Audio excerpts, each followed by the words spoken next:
Alright, hello. Good afternoon.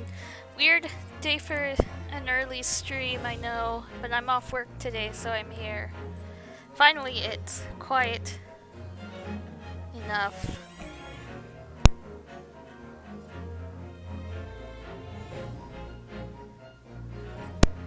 Sorry, interruptions without knocking are... Okay, anyway, hi. Hopefully this game stays stable enough to finish this case. Maybe. I don't know how long this case is actually going to be. I think it's supposed to be shorter than the first two, and then the last two. I don't know, but... Adventure of the Runaway Room. Yes, let's hop back in. That's a trial part 2. How many are there? So, I think what happened last week was we found out this guy is overcharging people by 1 pence. I think that's what it was. I only carried 4 passengers that night, I swear it. Well, I for one was told I had to pay 5 pence for the bus. He fiddled us on the fare, he did. And then I saw that blood-curdling sight as well. It's all too much. I tell you, I saw McGilded stabbing that man. Everything I said before stands. Oh, yes, he stabbed him. Yes, he did. I think so, yes. Not long ago, this trial nearly came to an end. Somehow, we've managed to keep our chances alive here. I can't waste this cross-examination. I have to use it to bring some new facts to light. If you're not careful when you press these witnesses, the danger is that the jury will end up believing something unhelpful, as they did before. Maybe. But we can't let the fear of that happening stop us from uncovering important new information. Yes, you're so right. I need to pay careful attention here. I don't want to miss even a flicker of a reaction among these witnesses. Remember, if you happen to spot one of the witnesses reacting in a strange way, don't hesitate to pursue them as to that reason.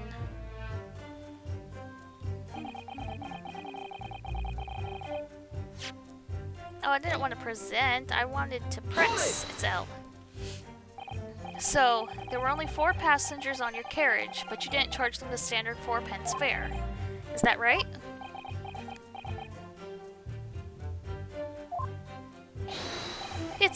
It's impossible to make the last ride of the day pay. I was so cold, it was all I could do to stop myself from passing out. I'm getting chilblains?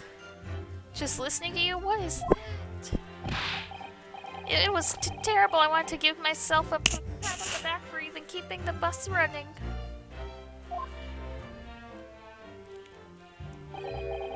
Doesn't a dedicated coachman deserve an extra penny per passenger? I don't know, maybe. You're digging a deeper hole for yourself here. If only there had been a 5th passenger on the omnibus that night, then we would have had another suspect.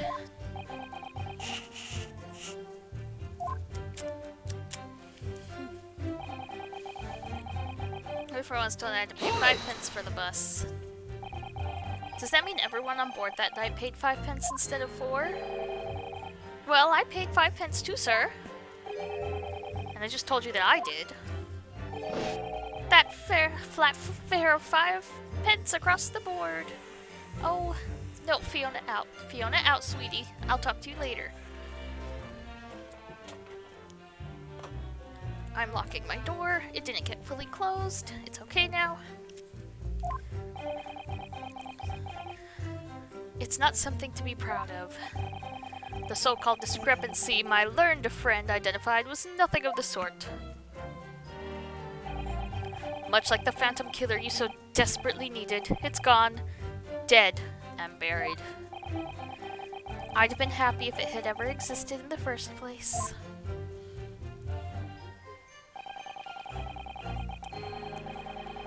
If it was on the fare, then the blood-curdling sight. This blood-curdling sight, you mean the murder, I presume? Yes, sir! A loathsome sight. No one should have to witness the horror in the eyes of a man the moment his life is taken. Oh, well, not exactly, sir.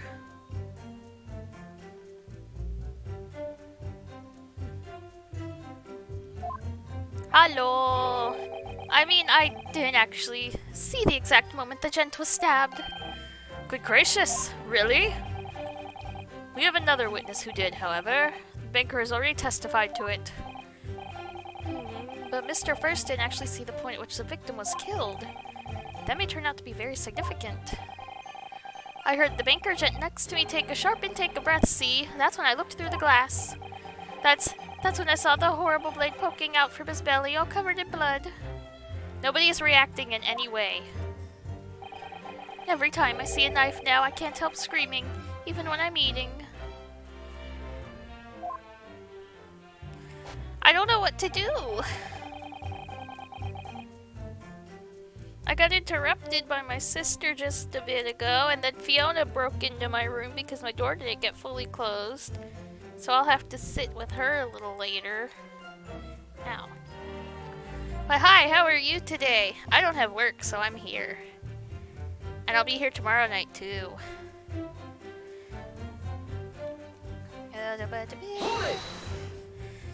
Somebody react, I beg of you. So you saw the defendant, Mr. McGilded, stabbing the victim, Mr. Mason, who was sitting next to him? That's what I said, isn't it?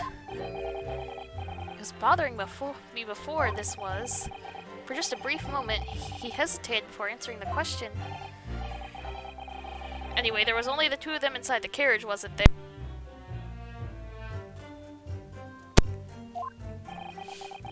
There's been much talk of a fifth passenger, but as yet, zero evidence.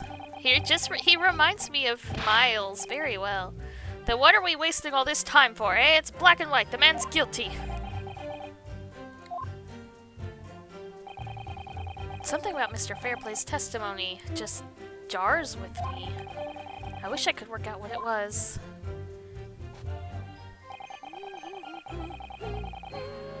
You think so? Earlier, you testified that you saw the moment when the defendant allegedly stabbed the victim, didn't you? Oh, yes, that's right.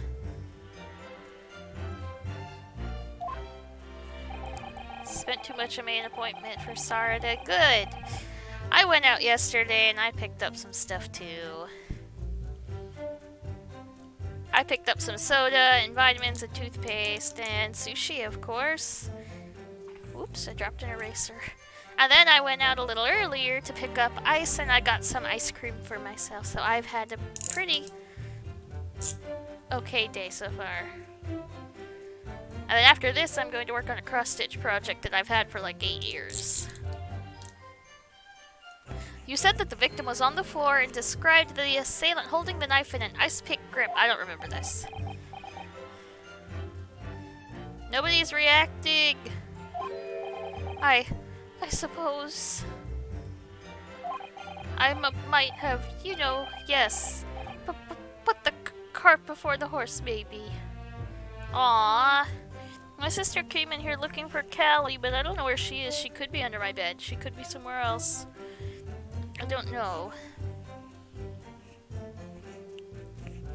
Might have to go to Hobby Lobby this weekend to get another cute bin to hold some stuff that sits out all the time. What's this? Well, I'm quite sure about most of it. I was driving the horses when I heard a scream from the seats on the roof deck.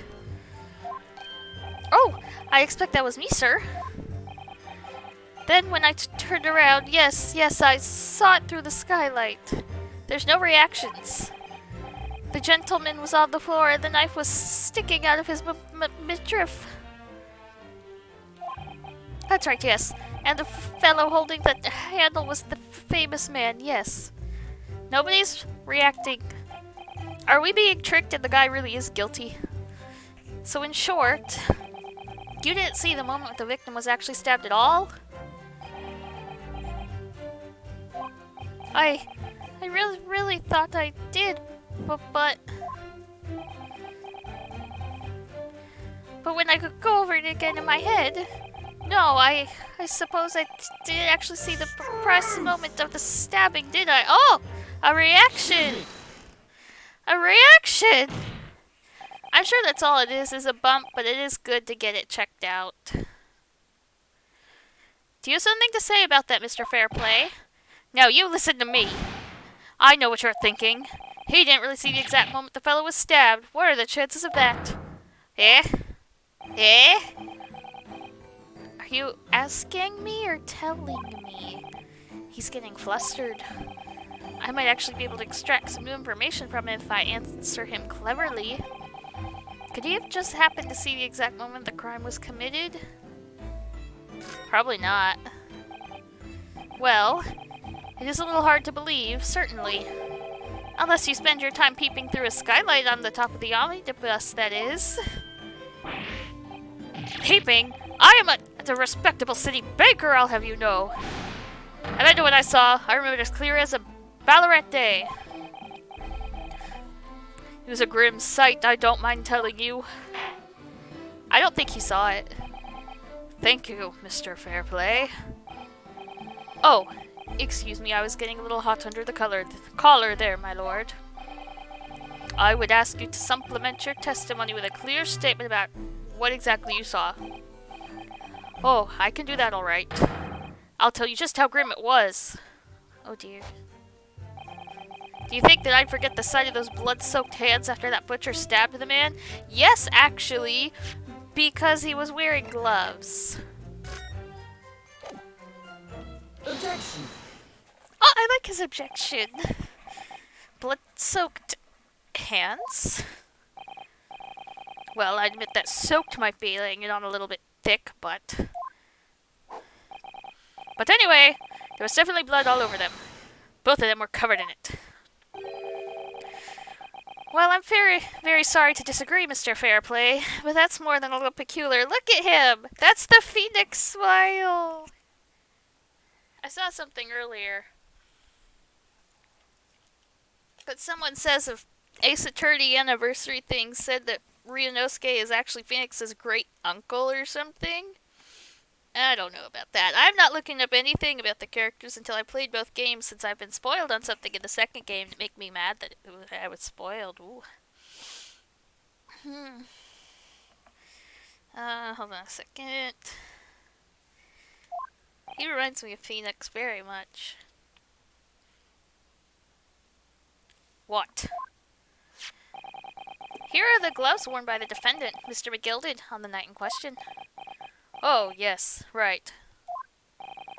And there certainly does appear to be a sizable dark-colored stain there. But, as I'm sure you can clearly see, it's only on the right-hand glove. He's having a panic attack. In short, Mr. Fairplay, your testimony is inconsistent. Ooh. That sounds good. But, no! That can't be right! So you're the liar here, then?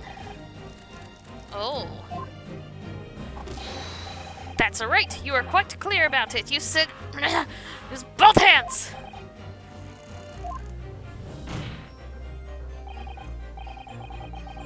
Mr. Fairplay, if your last statement was a lie, it calls your entire testimony into question. You say you saw the moment the victim was stabbed, but is that really the truth? Objection! Oh! Oh, hello! It was a simple mistake. You can't justify accusing this man of lying. Yes, it wasn't both hands, it was only one, but the fact remains.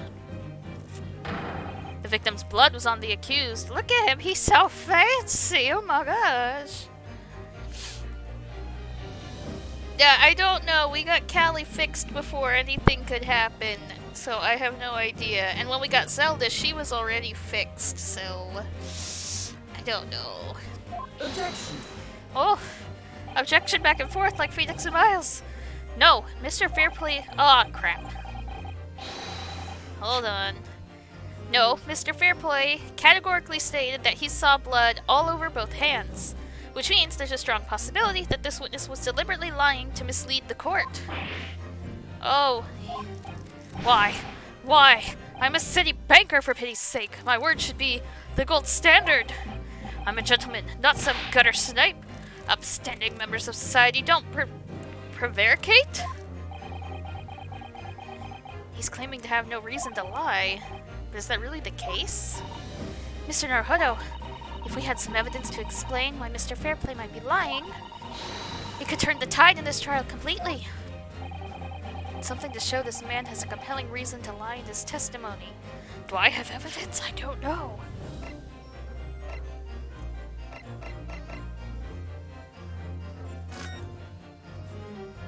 Was it this? Can't find anything out of place. Well, if we could open it up. This portfolio must contain all sorts of secrets of London's gentry.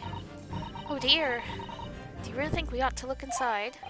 Well, it's not as though we know any of London's gentry personally, is it? Apart from our great detective friend, perhaps. Actually, I wonder... I assure you, you will not find Mr. Sholmes' name inside. Well, let's see what we find. Is the banker in here? Gosh, it's crammed full of gentlemen's names, isn't it? Well, I suppose they're probably not all gentlemen at all, are they? After all, not everyone in this country is well off. Ah, goodness! What is it? Look at this! Do you see the name here? Bruce Fairplay. I was right!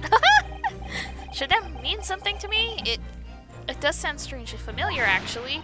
Bruce Fairplay, the witness testifying at this very moment. Oh, yes, of course, the banker. Why is his name in here? Ugh, he borrowed 20 guineas, didn't he? And look, the repayment date is fast approaching. It's possible that this is just a coincidence, of course, but this could be very useful information. Heh. Well, I knew it. There's evidence. My lord. Yes, counsel. The defense is ready to present evidence. By Jove, are you sure? Yes, evidence that will clearly demonstrate why Mr. Fairplay had reason to lie in his testimony. The man is losing his mind. Very well. I hereby call upon the defense to present its evidence. The evidence that demonstrates a motive for the witness's alleged deception to the court. Oops. Take that! Oh, I love him. This is a list of the debtors who owe money to Mr. McGilded. Yes, a list of innocent victims crippled by the accused extortion. Gosh, words. The point is, among the names of these debtors is your name, Mr. Bruce Fairplay. What? He probably is. He's probably his great-great-grandfather or something. Mr. Fairplay, are you currently indebted financially to the accused? No, not... well, it's barely worth being called a debt. According to this ledger, you owe 20 guineas. Not an inconsiderable sum of money, wouldn't you say? I hope I'm saying that right. I don't know. Well, what of it? Let's suppose Mr. McGilded were to be found guilty of murder. What will become of your debt in that case? These documents state that the loan agreement is forged between two individual parties. Therefore, were the creditor, the defendant here, to be sentenced to a capital punishment, all outstanding debts which were owed to him would be annulled. They would cease to exist. Cease to exist? Mr. Fairplay, is it not the case that you claimed in your testimony to have seen something you never in fact saw, in a devious attempt to annul your debt of 20 guineas to the defendant? Oh, he's breaking down! My hand still has a bruise spot from Friday night. Oh, order! Order! Order! Mr. Bruce Fairplay. Yes, my lord. Let me ask you again, and be aware that your answer may have most serious implications upon your future, sir. Did you or did you not See the precise moment in time at which the defendant is alleged to have thrust a knife into the victim.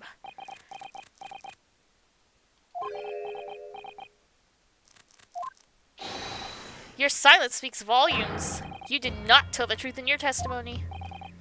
Alright, now let's not make a melodrama out of this. Perhaps I did overstate the truth a pinch. A pinch? But it makes no difference. I definitely remember seeing blood on McGilden's hands. Both of them. Objection. And yet, only one of the defendant's gloves, which we have here as evidence, is stained. So you keep saying.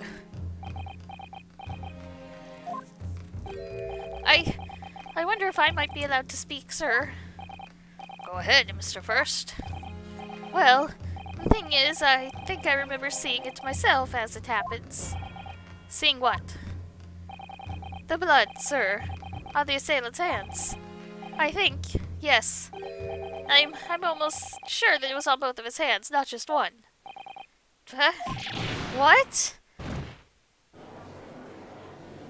Why are they just now remembering these things? Why are these witnesses so bad at these games?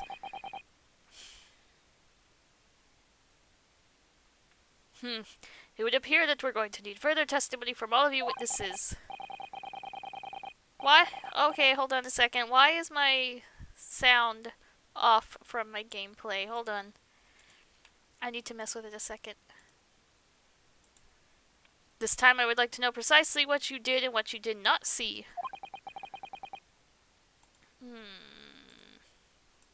So stupid. Do I make myself perfectly clear?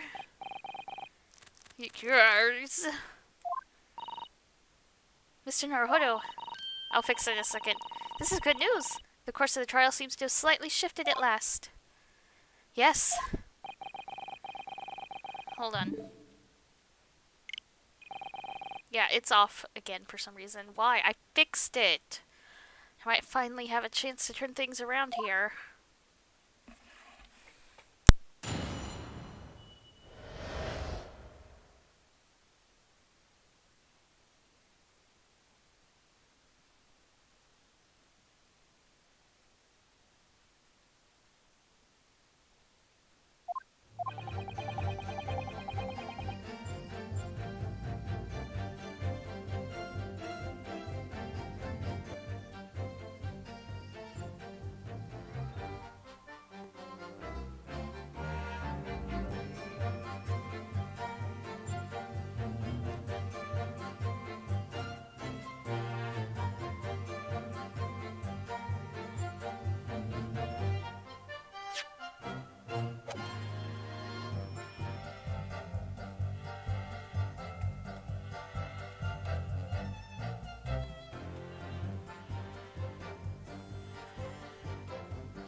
I don't... Why did it break itself? Everything was fine.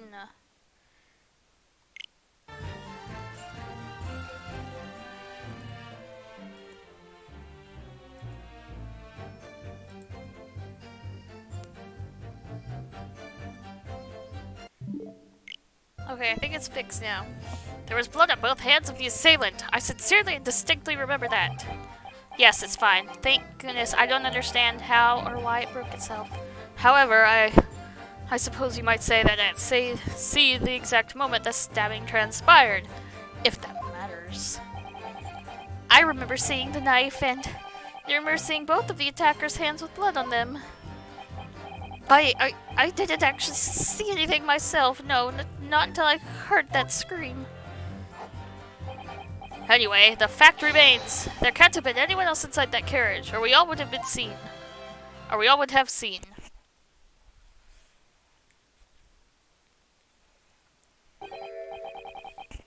Well, lo and behold. In truth of fact, not one of you was witness to the crucial moment the crime was perpetrated. I apologize, my lord, but honestly... there was no one else inside that carriage, and the man's hands were covered in blood.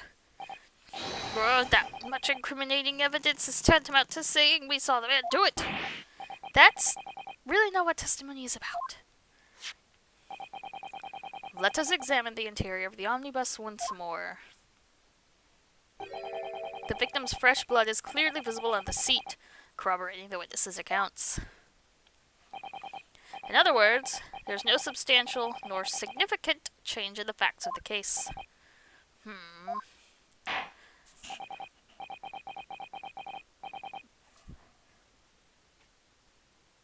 Very well. Your cross-examination relieves counsel. Yes, my lord.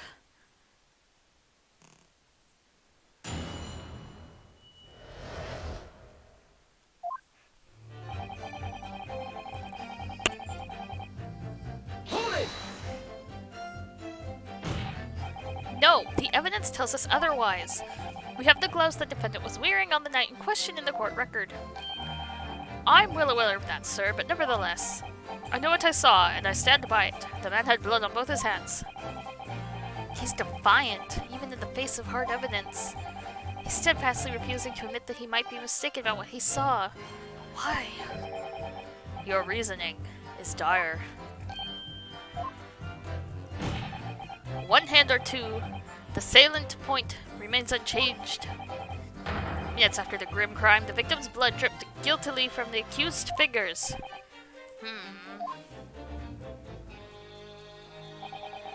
However, I suppose you might say that I didn't see the exact moment of stabbing. Transpired if it matters. It does matter.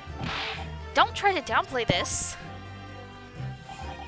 Whether or not you saw the exact moment of the crime is a matter of fundamental importance, as well you know.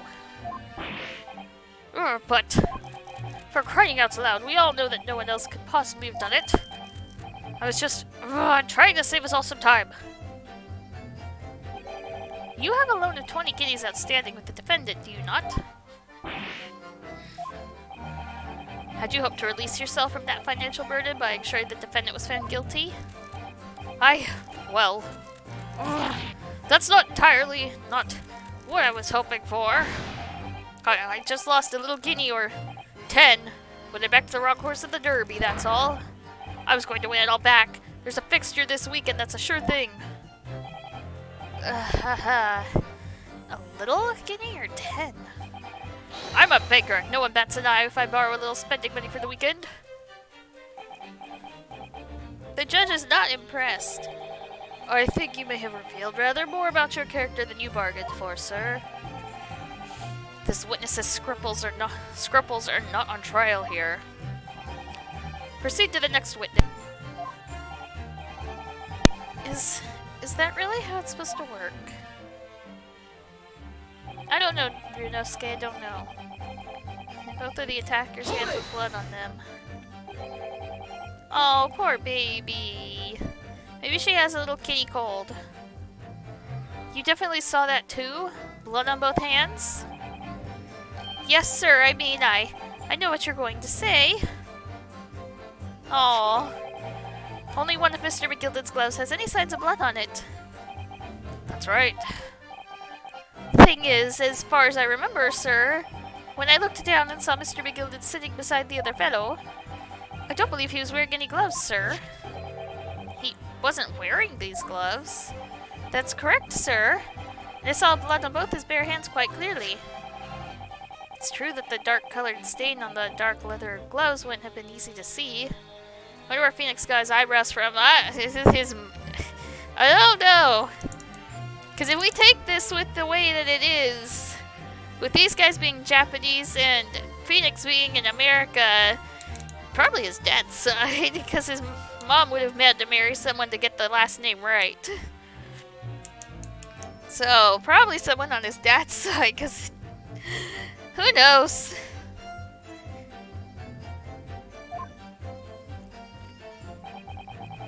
I should point out that the police officer who apprehended the accused on the night in question reported that there was no trace of blood on Mr. McGilden's gloved hands. There wasn't blood on his hands. Are these the Mason's gloves? Mr. Mason's gloves? This is puzzling indeed. This must be significant somehow, I'm sure of it.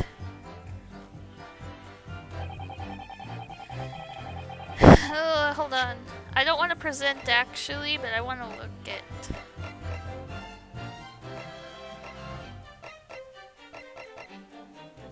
Other gloves the defendant was wearing at the time. Are they sure that it was him, though?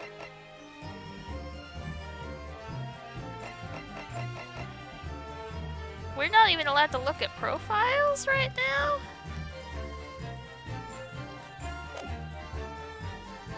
Hold it! Who screamed? You didn't see anything? Oh, yes, sir. That is to say, no, sir, I didn't. Very sorry about what I said before, sir. Very sorry, yes.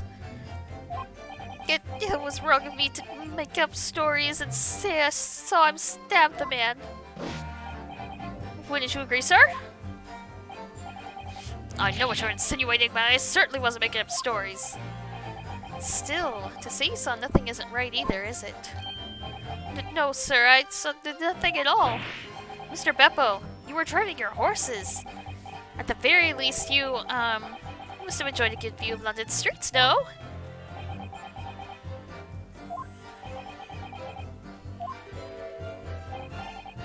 Oh, please, you didn't even see that?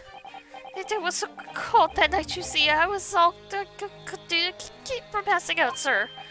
Yes, my head was fairly frozen, sir. Sorry to say. It would seem prudent to avoid travel on the last omnibus service of London's cold winter nights. Beppo! Oh.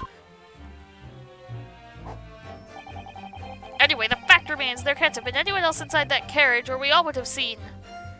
Well, I guess. Oh, I meant to press that. Mr. Fairplay didn't see Mr. Mason being stabbed at all. That's a hugely significant change in the facts of the case. And there's something else that occurred to me whilst listening to the witnesses' latest testimony. Two of them are recounting what they saw through the skylight in the omnibus roof. I know it's a large window and certainly affords a good view of the inside, but... Well, I think perhaps we ought to confirm what they're saying with our own eyes as much as possible. What do you mean? She wants us to examine it. I mean that we can examine the evidence firsthand. The omnibus is here in the courtroom, after all. It's a good idea, and we can consider the witnesses' statements while we're looking around. Hold on, I want to... press on this one. Hold it!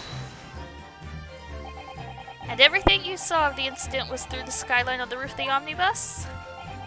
That's right. It was fiercely cold that night, but the glass wasn't frosted over.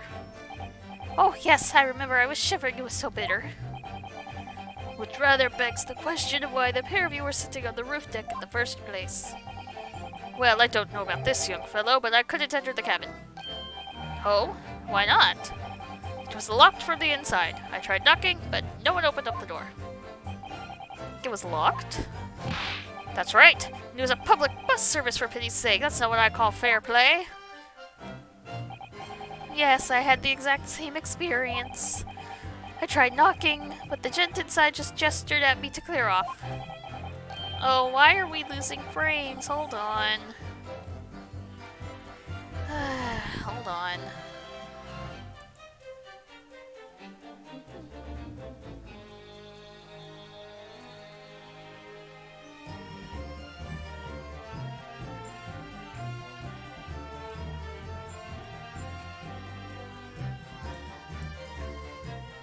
I legit don't see anything that should be causing me to be dropping frames so bad.